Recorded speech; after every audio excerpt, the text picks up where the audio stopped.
Glory ఆ, ఏం చేస్తున్నావు? సపోటాకాయ తింటున్నా. సపోటాకాయ చెట్టు కింద కాయలు ఉన్నాయని తీసుకుని తింటున్నా. తీగొన్నాయా? అయితే పొద్దున్న పండుగ హేత్తాకి వెళ్ళాం కదా, వచ్చినామంటే మళ్ళీ ఇటు వచ్చేస్తామా పొగ మండి హేత్తాకి. అన్నం తినలేదు, ఆకలేసేస్తుందని కాయలు ఉంటాయి, పండిపోయిన కాయలు ఉంటాయి తిన్నా. నిజంగా చాలా నీరసంగా ఉన్నాను చూసావా.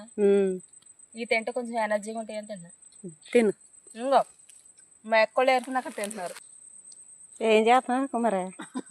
సపోటాకాయ ఉలుసుకుని తింటాను. ఒక కాయ బే చెప్తాను బాసిపెట్లు వేసుకొని మరీ తింటుంది.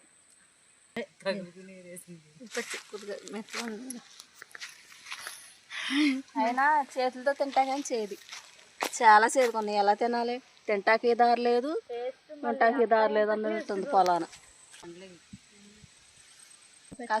కష్టపడుతున్నాం కానీ చేతితో తింటాకి దారి లేదు. మనం ఇంటికాడ కూర్చుంటాకి దారి లేదండి.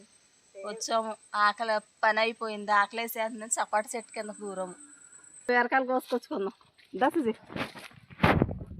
ఇప్పుడు దాకా సపోటా పళ్ళు తిన్నాం, ఇప్పుడేం బీరపాదుల్లోకి వచ్చి బీరకాయలు కోసుకుంటున్నాం.